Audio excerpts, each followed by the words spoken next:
Olá, você conectado em flashscore.com.br e também através do nosso aplicativo do YouTube, curtindo todas as informações. Seja muito bem-vindo. Já chega deixando aquele seu like, comenta quanto é que vai ser esse clássico.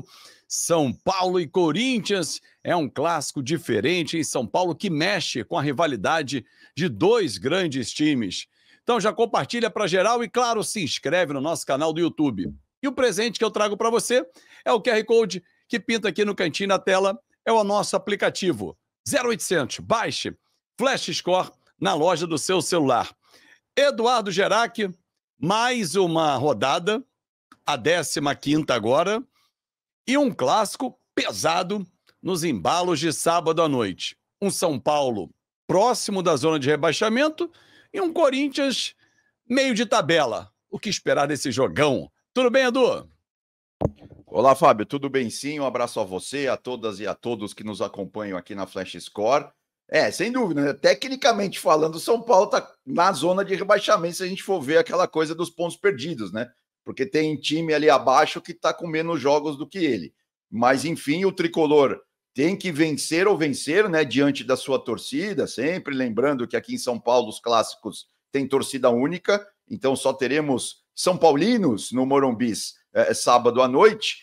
E aí, Fábio, esse jogo tem vai ter um embate ali, vamos dizer assim, estratégico, né? De estratégia de jogo muito interessante.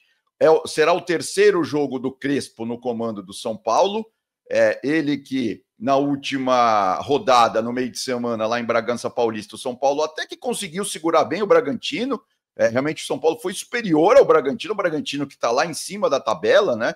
Mas jogando com 3 zagueiros. Então, tudo indica que o Crespo vai repetir essa formação com 3 zagueiros, vai atuar ali no 3-5-2. Lucas Moura, a contusão dele é muito mais complicada do que se imaginava no começo, ele não deve jogar contra o Corinthians, não vai jogar contra o Corinthians. Então, esse 3-5-2 do Crespo, vamos ver até que ponto vai conseguir neutralizar o Corinthians, né? O Corinthians que vem jogando aí num 4-4-2, né? Foi assim que o Corinthians jogou lá no Ceará, que venceu o Ceará fora de casa. Então o Timão vem, vamos dizer assim, embalado, né? Para esse clássico, o Corinthians que, podemos dizer assim, né? Como o trabalho do Dorival é um pouco mais longevo, podemos dizer que o Corinthians está um pouco mais arrumado do que o São Paulo. Então, para mim, a grande dúvida é isso, né? Como que vai ficar esse embate no meio-campo? O São Paulo deve vir com uma linha de 5, o Corinthians tem 4, né? E vamos ver até que ponto os 3 zagueiros do São Paulo vão conseguir ali neutralizar os 2 atacantes do Corinthians. O Corinthians que tem a expectativa aí da volta do Memphis e também do Romero. E aí eu ia te perguntar sobre isso, Edu. Memphis Depay, até que ponto ele faz muita falta, faz falta ao time do Corinthians? Há uma dependência do Depay? Não, eu acho que há uma dependência sim, em termos de armação de jogo, né? Por exemplo, você vê, a gente viu contra o Ceará, o Corinthians jogou ali com o Garro, o Breno Bidon, o Martinez e o Ranielli. São 3 homens mais de contenção, né? O Breno, o Martinez e o Ranielli. E claro, e o Garro é o grande maestro desse time do Corinthians com essa formação. Mas com o Memphis entrando, o Garro e Memphis, aí a coisa fica bem melhor em termos de criação de jogadas, né? Que é isso que nos últimos meses, podemos dizer assim, sem chance alguma de errar, né? O Corinthians está dependendo muito disso, de jogadores que criem, né? Claro, depois que o Yuri Alberto se machucou também, teve aquela lesão nas costas, piorou um pouco a eficiência ofensiva do Timão, mas com Garro e Memphis em campo, o Corinthians é outro time, né?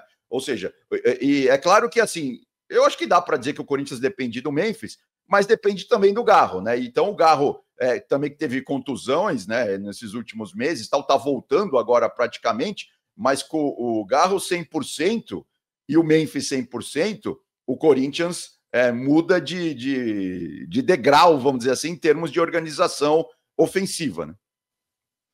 E vem de uma boa vitória, né? Fora de casa, vencer o Ceará, que teoricamente é um adversário direto ali na tabela. O Corinthians, inclusive, ultrapassou o time cearense. Agora, vencer um rival dá aquela moral para a sequência da temporada. Afundar o São Paulo, que vem muito mal nos últimos 5 jogos, são 4 derrotas, e esse empate que você se referiu contra o Red Bull Bragantino, claro que mudou o treinador, o Crespo está chegando agora, mas já perdeu o primeiro jogo para o Flamengo, empatou com o Bragantino. E o que esperar do lado São Paulino também, Edu? Então, a gente tem até uma arte para mostrar, né? Porque, assim, Boa. nessa formação do Crespo, no 3-5-2, o São Paulo vai depender muito das suas laterais, né? Tem o Cédric, que jogou contra o Bragantino já vamos dizer assim, na ala direita, né? Nessa linha de 5 no meio-campo, e do lado esquerdo jogou o Enzo. Agora, os dois não são lá uma sumidade, assim, na hora de ajudar o time no ataque, né? São laterais, vamos dizer assim, normais, vai. Não são nenhum gênio, assim, da ajuda ofensiva, né? Do apoio no ataque. Então, assim, essa é uma dúvida que eu tenho para ver como que o São Paulo vai evoluir nessa formação do 3-5-2 sem ter 2 laterais, assim, tão bons no apoio. Isso é uma dúvida, porque o São Paulo jogando pelo meio, tudo bem, tem lá o André Silva na frente, tem o Dineno que entrou já contra o Bragantino, tem jogadores ali para fazer a função daquele atacante dentro da grande área. Agora, eles têm que ser municiados, né? Pelo meio, contra o Bragantino jogou o Luciano mais na armação, mas pode ser que jogue o Oscar também, né? Vamos ver aí como que o São Paulo vai estar montado aí para esse clássico contra o Timão. Agora, depende muito das laterais. Se o Cédric e o Enzo não forem efetivos, vai ser muito complicado o São Paulo só armar pelo meio. Tanto que a gente vê aí, né, no nosso gráfico, os ataques, né, no último pedaço do campo do São Paulo contra o Bragantino, né, nesse empate 2-2. Só para quem não acompanhou o jogo, São Paulo saiu na frente, fez um bom primeiro tempo, tomou um empate ainda no primeiro tempo, tomou a virada no início do segundo tempo e conseguiu ir para cima e empatar o jogo e voltar com 1 ponto de Bragança. Ou seja, o São Paulo atacou um pouquinho mais, né, pelo lado esquerdo com o Enzo, 43%, 19% pelo corredor central e 38% pelo lado direito. Como você disse, os laterais não são alas, não são ofensivos, são mais defensivos. Naquela linha que os treinadores gostam, principalmente os europeus, a linha de 4, né, defensores, eles encaixam melhor. Mas Exato. jogar com 3 zagueiros não é nenhuma novidade para a equipe do São Paulo. Temos uma outra arte aí do Corinthians também, Edu?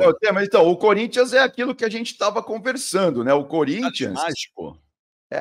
O Thales Magno fez o gol, né, contra o Ceará lá essa é uma selfie dele mesmo, né? Uma selfie dele, claro, se é uma selfie só pode ser dele mesmo. Mas ele fez o gol e depois comemorou, né, no final de uma boa vitória do Corinthians.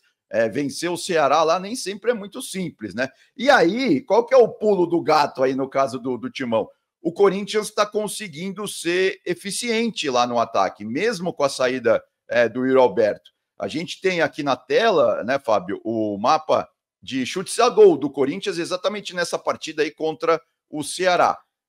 Você vê, o Corinthians deu 5 chutes, né, contra a meta adversária, 3 foram para fora, né, 1 foi no gol e 1 foi o gol que realmente deu a vitória ao Timão. Ou seja, 5 finalizações, sendo 2 no alvo, 1 entrou. Isso é uma eficiência. Agora, é claro, quem gosta de ver o copo um pouco mais vazio, vai dizer assim, pô, mas o Corinthians precisa produzir mais, né? E aí também, aí que a gente volta para o início da nossa conversa, né? Que é esse debate com o Garro, com o Memphis, enfim, o Corinthians realmente precisa ser mais criativo, né? Quando chega perto da área adversária. E aí, com esses meias, é o que a gente espera nesse grande clássico no Morumbi, nos embalos de sábado à noite, às 9 horas. E claro que você vai acompanhar aqui na Flash Score, né, Edu? E tem vamos dizer assim, né? Claro que retrospecto não ganha jogo, mas ele é importante, indica tendências, né? Aumenta ou diminui a pressão muitas vezes. E para a torcida do São Paulo tem uma boa notícia, porque nos últimos 5 jogos entre esses dois times, né? Esse clássico importante, claro, juntando também partidas do Campeonato Paulista, o Corinthians não venceu nenhuma. Se a gente pegar as últimas 5, da mais recente para a mais lá para trás, né? Ó, o último jogo, em janeiro desse ano, foi 3-1 para o São Paulo. O ano passado, o São Paulo também venceu por 3-1. No primeiro turno do Brasileiro do ano passado, foi um empate na Neoquímica Arena em 2-2.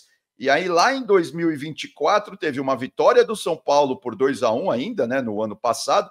E lá em 2023, o São Paulo venceu no Morumbi no segundo turno por 2-1. E aí, o São Paulo venceu também em 2023 no primeiro turno por 2-0. A última vitória do Corinthians foi em 2023 por 2-1 no Campeonato Paulista. Depois disso, tivemos 6 jogos, 5 vitórias do São Paulo e apenas um empate. Na verdade, essa vitória do Corinthians não foi no Paulista, foi na Copa do Brasil. Foi a semifinal da Copa do Brasil. Então, o Rodrigo Lazzarini vai contar tudo aqui na Flash Score. Edu, um forte abraço e até a próxima, hein? Valeu, Fabião. Até mais. Abração aí. Valeu. Um abração também para você que curtiu, comentou e compartilhou o nosso conteúdo e baixou o nosso aplicativo, porque pintou o QR Code no cantinho na tela para você. É para você baixar o aplicativo Flash Score. É de graça, é muita informação na palma da sua mão. Grande abraço e até a próxima.